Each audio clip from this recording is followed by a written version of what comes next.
All right, let's dive into one of the most intense, pivotal 12-hour periods in all of history. We're talking about the series of trials that Jesus faced in the final hours right before his crucifixion. Let's get straight into it. So the big question is, what exactly happened during that time? You might think it was one single trial, but the reality is way more complex. It was actually a frantic, chaotic series of hearings that went from the dead of night all the way into the next morning. Get this, the answer is 6. Jesus faced 6 separate trials. He was bounced between 2 completely different legal systems, the Jewish religious court and the Roman civil court. And this all happened in less than a day. The speed of it all is just staggering. So let's actually lay out the timeline here, just so you can get a sense of how relentless this whole process really was. We're going to look at the sequence of events from his arrest all the way to his final sentencing. It all kicks off at night with an informal hearing before Annas, who is the former high priest. Then, still in the dark, he gets dragged to the current high priest, Caiaphas, and the entire Sanhedrin. As the sun starts to come up, they hold a quick, formal trial just to make their condemnation official. From there, it's off to the Romans. First, to Governor Pontius Pilate. He tries to pass him off to Herod Antipas, but Herod just mocks him and sends him right back to Pilate for the final judgment. It is a nonstop gauntlet. Now this is absolutely crucial. Notice how the accusations completely change. When Jesus is in front of the Jewish leaders, the charge is a religious one, blasphemy. Why? Because he claimed to be the Son of God.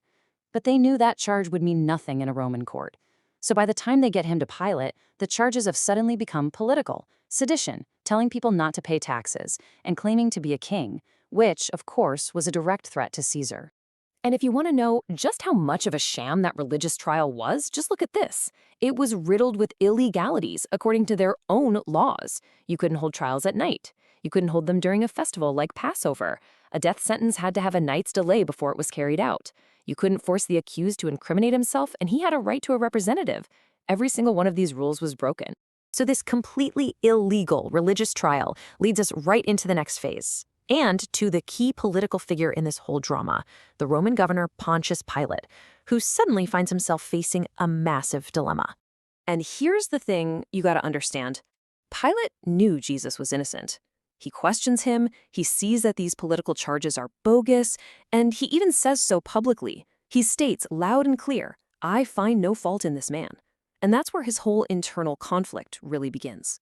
But instead of just acting on what he knows is right, Pilate tries everything he can to avoid making the tough call. First, he tries to pass the buck. He finds out Jesus is from Galilee, so he sends him to Herod. When that doesn't work, he tries a political compromise. He offers the crowd a choice: release Jesus or release this known murderer, Barabbas. When they scream for Barabbas, he makes one last desperate attempt. He has Jesus brutally scourged, probably hoping the horrific sight of him would be enough to satisfy everyone. But it wasn't enough. The crowd just got louder, more insistent, and they were threatening a full-blown riot. And in that moment, Pilate made his choice. He chose political stability over justice. He chose to satisfy the crowd. He released Barabbas, washed his hands of the whole thing, and handed an innocent man over to be killed. Okay, so this is where the story takes a turn. It's really easy to look back 2,000 years and judge Pilate, isn't it? But what the source material does is challenge us to look a little closer, to see this whole story as a mirror. And it asks a really direct and pretty uncomfortable question. In what ways are we like him?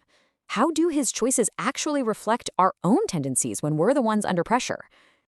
Well, the first reflection is this: knowing what's right, but not doing it. Pilate knew the truth, but his fear of losing his job, his reputation, his control, was way stronger than his conviction. And how often do we face those kinds of choices, where we just stay silent or compromise because we're afraid of the cost? And the second one is this idea of washing your hands, but not your heart.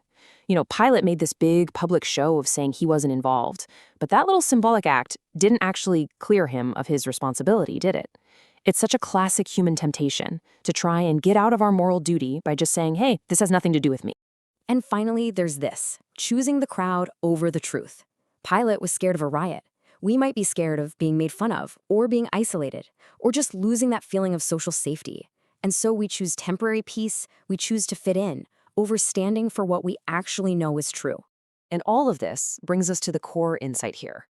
The greatest spiritual danger the Pilate shows us isn't some active, fiery hatred of God. It's something way more subtle. It's the danger of becoming accustomed to God. It's being unwilling to get deeply involved, unwilling to pay a price for what you believe.